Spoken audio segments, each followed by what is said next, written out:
Hoş geldiniz. Selamünaleyküm. Nasılsınız? Hoş geldiniz tekrar. Nasılsınız? İyi misiniz?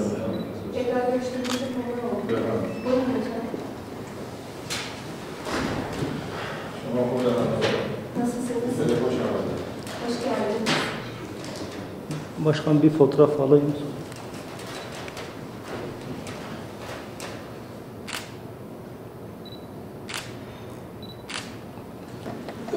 Vardı yani sosyal da böyle sonra o şeyle beraber dostluk grubuyla beraber. Selam